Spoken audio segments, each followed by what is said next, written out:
Sveiki, kazanautai! Šiandieną įdomus laukia mūsų vaizdo įrašas, įdomus receptas.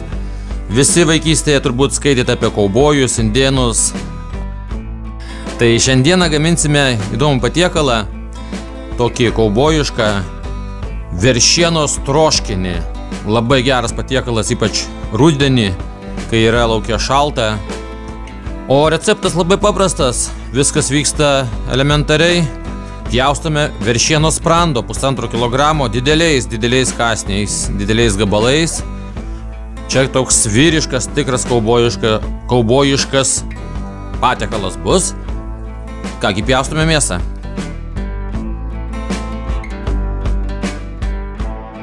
Dabar pamarinuosime veršieną. Keli šaukštai 3 aliejaus. Šaukštelis druskos. Čia daug jos kol kas nereikia. Ir pipirai. Ir dabar gerai išmaišysime ir keliausime prie griliaus. Pamatysite, ką su mėsa veiksime toliau. Tegul mėsa mūsų pasimarinuoja, kol įsikurs grilius. Toliau pjaustome morką. Turim tam laiko, pusę valandos. Susipjaustysime daržovės.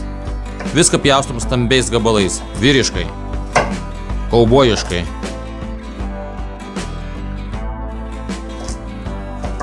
Mes naudosime vieną didelę morką, panaudosime. O jeigu neturi didelių, galite naudoti keletą mažų. Taip pat stambiais gabalais supjaustome didžiulį svogūną. Čia maždaug jisai apie 250 gramų, aš manau, bus. Viską pjaustom, dar kartą kartuoju, stambiai. Nes mėsa troškinsis pakankamai ilgai. Todėl, kas bijot, kad nesusitroškins, dėl to nepergyvenkit.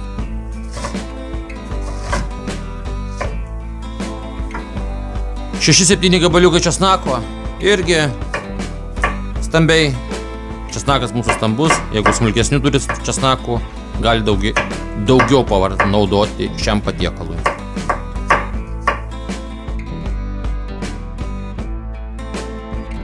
Pjaustome bulves, taip pat stambiai, vyriškai, kaubojiškai, vadinkime taip, nieko sudėtingo. Na, aišku, nereikia bulves pjauti per pusę, kad netilptų į burną.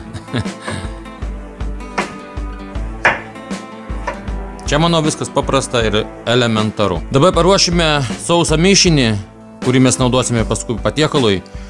1,5 šaukštelio kumino, 2 šaukšteliai raudonėlio, 1 šaukštelį aistriųjų paprikų. Jeigu kas labai mėgstat aštriai, gali dėti 2.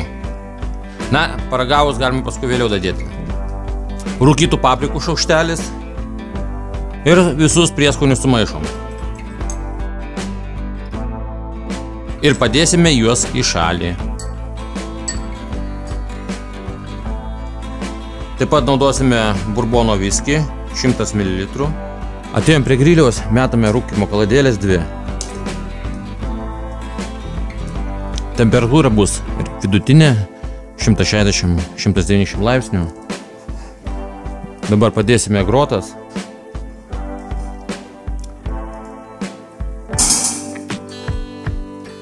Uždarysime grilių, uždarom grilių ir leisim kelias minutes jam įkaisti dar. Na, dabar įkaito grilius jau pilnai ir dėsime mėsą. Mėsą dedame ratu aplink grilių. Apatinės groteles pilnai uždarau, palieku tas tik tai rūkymo skylutes, o viršų irgi paliksiu maždaug ant 1,5 laipsnių, taip pavadinkim, ne laipsnio, o 1,5. Tarp vienetukų ar dvejetukų, nebegaliu sugalvoti, kaip čia pasakyti.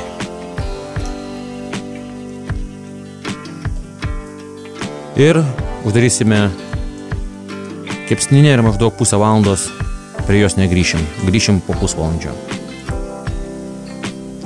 Stenkitės mėsą taip sudėti ratu, kad į vidų jos daug nekliūtų, nes pats pačios anglės sustumtos į vidurį, kiek mums pavyko tai padaryti, kad jos daugiau rūkytųsi mėsa nei keptų. Uždarau ir susitiksime po pusvalandžio. Nu, žiūrėkit, kokį turim grožį. Prabėgo pusvalandis. Kvepia siaubingai skaniai. Viską išimam.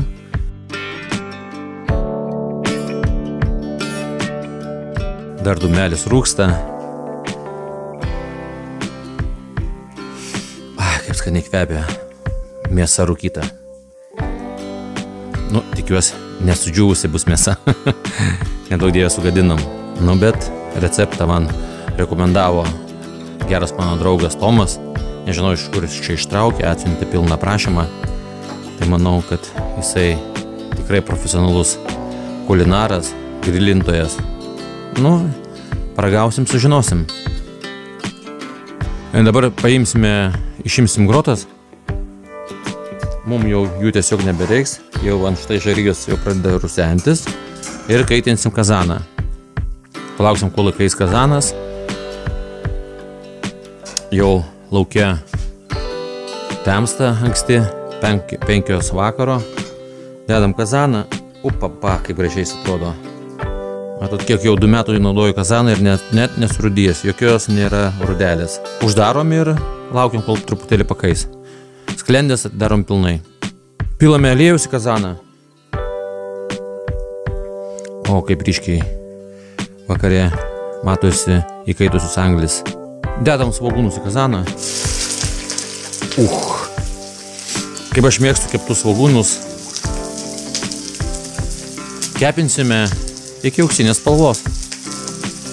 Daug kas sako, kad kazanas ir gilius tai yra 2 skirtingi dalykai, nesusieję.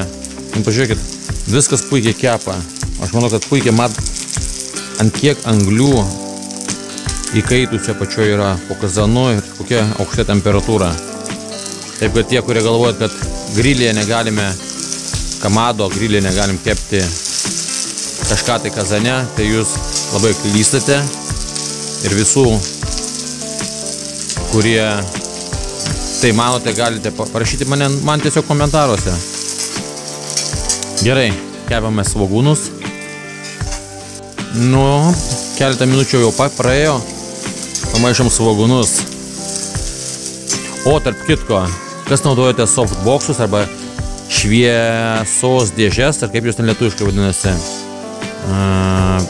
Parašykit man, kokius jūs naudojate prietaisus, nes aš norėčiau irgi įsigyti, nes šiuo metu filmuoju su terasų apšvietimu. Na, svogūnai pasiekė reikiamą spalvą. Skonis, kvapas, jau seilės renkasi burnoj. Aš pradėsiu jau toj dainuoti. Beriam prieskonius. Beriam česnakus.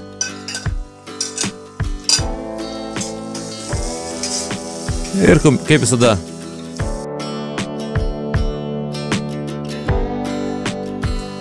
Grąžinam į kazaną mėsą.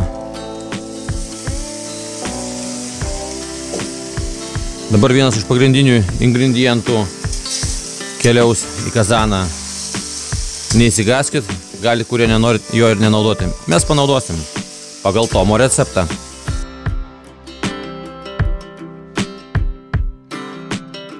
Na, viską gerai išmaišėme. Ir pilsime burboną.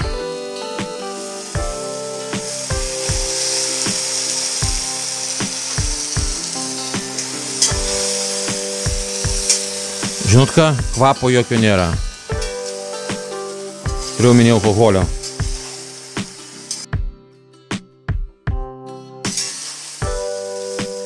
Prieskoniai, kuminas gerai jaučiasi.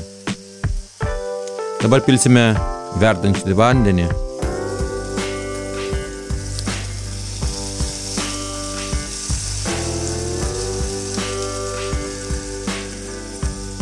Dar kartą pamaišome. Ir dabar padarysime temperatūrą žemą ir patroškinsime mėsytę. Uždedam dangtį ir troškiname. Kaip kvepia skaniai. Atidarom. Net kamera užrasojo. Pamaišom. Nežinau, ar bandysis kas nors. Laukia šalta. Prieskoniai. Skaniai kvepia.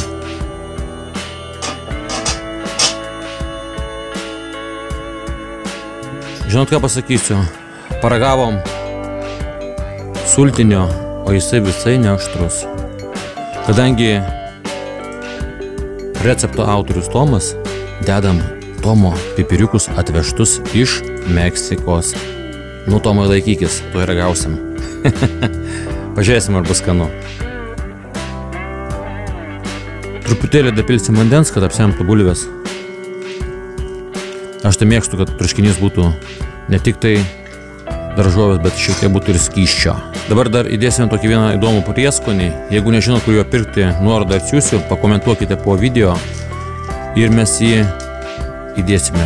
Šitas prieskonis sutirština, pavadinkim taip, sultinį ir priduoda labai gerą skonį. Aišku, kurie neturite šito prieskonio, galite naudoti tiesiog krakmolą kukurūzų. Prabėgo 1,5 valandos. Pažiūrėkim, kaip čia viskas gražiai burbuliuoja. Kvapas nuostabus. Šį kartą nebus jokio degustavimo epizodo, todėl kad pilna troba draugų. Ką, noriu pasakyti visiems, kurie žiūrėjote, ačiū. Nepamirškit komentuoti, pasidalinti su draugais socialiniuose tinkluose. Paspauskit laiką, jeigu patiko. Dislike, jeigu nepatiko. Raškit komentarus. Iki. Laukit naujų vaizdo įrašų.